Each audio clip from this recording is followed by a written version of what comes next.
Resident Evil Code Veronica is the hot topic on a lot of Resident Evil fans' minds as we move closer to the possibility of the next Resident Evil Remake announcement, and for all intents and purposes seems to be the #1 contender among the community.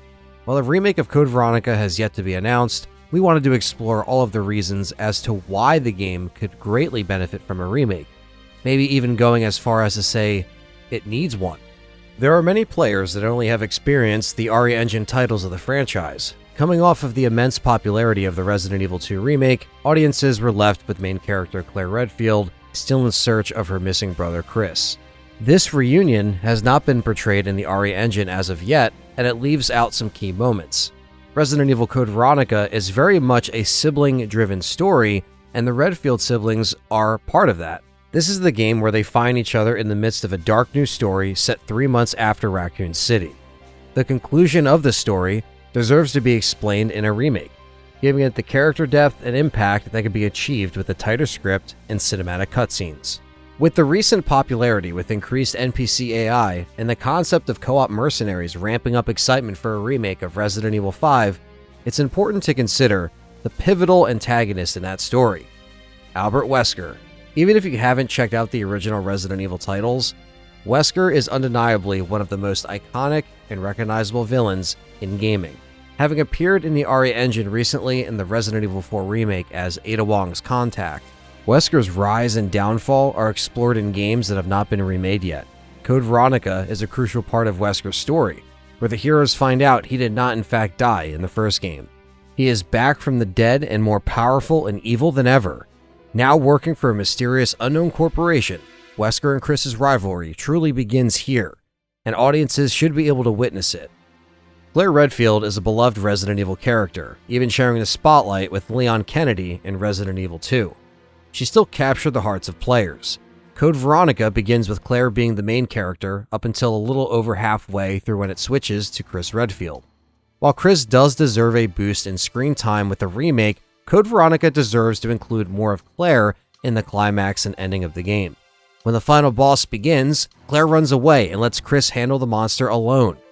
With all that she's been through, Claire has earned the right to at least participate in the battle. A remake could find a better way to juggle both Redfield siblings and the final showdown. My name's Steve. Another big component of Claire's story in Code Veronica is the character of Steve Burnside, a fellow prisoner Claire meets on the island. Now on paper, Steve is an excellent concept for a character. He is written to be a love interest for Claire with a dark past who ends up meeting a tragic end. However, there are things that lessen the impact in the game itself. He's become more of a source of an unintentional comedy in the franchise. We made it! Yahoo! Some of it stems from his voice acting and dialogue choices. Some of the actions can come off as creepy and cringy, which is not the true case of what Steve can be as a character. In the same way that the other supporting characters like Carlos and Luis have been expanded upon and approved by the remakes, Steve needs the same treatment. Now with Rodrigo, he only appears at the beginning of Code Veronica where he both detains and then releases Claire. Other than this moment, he plays such a small role in the story, and he's often forgotten about by many players. In the same way Luis had an increased presence and gameplay in Resident Evil 4 Remake, they could do the same with Rodrigo. Especially if you consider that Claire has Steve as a supporting character for her story, Chris has nobody at his side, so it's possible that Rodrigo could help fill some of that role. The twisted and historic Ashford family is explored in Code Veronica, which contains an Umbrella founder named Edward Ashford. While this is the first game to really introduce the family, future releases have given a lot more details about Umbrella's founders. A remake of Code Veronica would allow deeper connections and information to be established, making the game feel more connected and the overall story of Umbrella much more cohesive. Many of the settings in Code Veronica could be more impactful in the RE Engine, from the Rockford Island prison, which submerges the players in themes of death, torture, and hopelessness, to the Ashford ornate residence of dolls, insanity, and obsession. All of these locations could really shine if given more detail. The RE Engine does wonders with the dark lighting, and these areas can further be enhanced and even more immersive with newer technology. The RE Engine has been beautiful so far, so we can't wait to see what they have in store for us. There are quite a lot of enemies to be faced in Code Veronica. While it's true that most of them, if faced in an RE Engine remake, would be even more terrifying and intense, one in particular needs a more significant overhaul, and yes, we're talking about the Albinoid. Appearing briefly, they are not very threatening, and what's worse is one of them matures into an adult, and is basically a papier-mâché boss fight. Its result, entirely optional boss encounter that's incredibly underwhelming. Much like the way Salazar's boss fight was reworked in Resident Evil 4 Remake, the same needs to be done with the Albinoids, especially the adult one, as they are really just lackluster in the game and they come and go without a second thought. Chris and a superpowered Wesker have a memorable and really exciting showdown during the end of Code Veronica. While the scene is well done, it could be even better if we are given the ability to play out that fight in gameplay. Something similar was done with the Leon and Krauser fights in the RE4 remake, and if the same is done in Code Veronica, the fight could be that much more intense. Moving on, one of the biggest complaints about Code Veronica throughout the years is pacing. While the story has great progression, the gameplay suffers at certain points, and the reason for this is generally because of all the backtracking. Oftentimes you'll find a key item and then have to run a really far distance to another area you've already cleared to use it, with nothing new or interesting happening in between. That, coupled with door loading times, can make things feel like a slog. A remake could easily correct this issue with a more streamlined reorganization of events. A lot of people see Code Veronica as an overly long game, but if this issue is fixed in a remake, it could be a lot better paced and more enjoyable, being streamlined to play. Another thing people complain about a lot, which is no stranger to the old Resident Evil games, is tank controls. Tank controls were the main way that Resident Evil games handled movement back in the day. The thing is, most people nowadays don't like them and don't want to get used to them, so it can be a big turnoff for many players.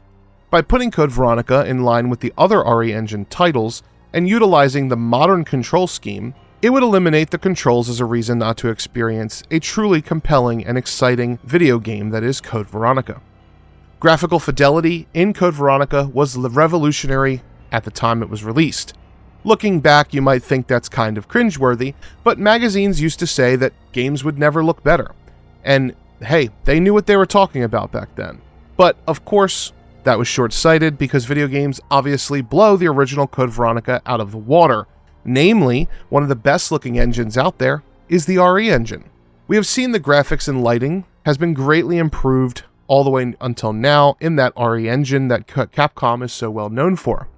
Code Veronica's graphics should be brought into the standard that most of the modern Resident Evil titles are known for, especially because Code Veronica is one of the darkest games in terms of lighting, and that lighting could be really amazing in the RE engine, which has handled extremely low light very well.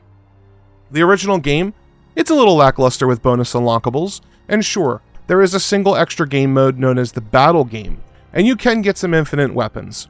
But there's really no extra costumes or other features to increase replayability in Code Veronica at all, other than chasing ranking.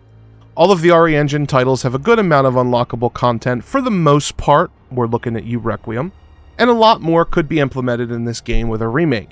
The inclusion of completion points to buy extra content, concept art, and hey, giving us the battle game, but also allowing us to use those costumes in the main game would certainly be a start and would add to the experience.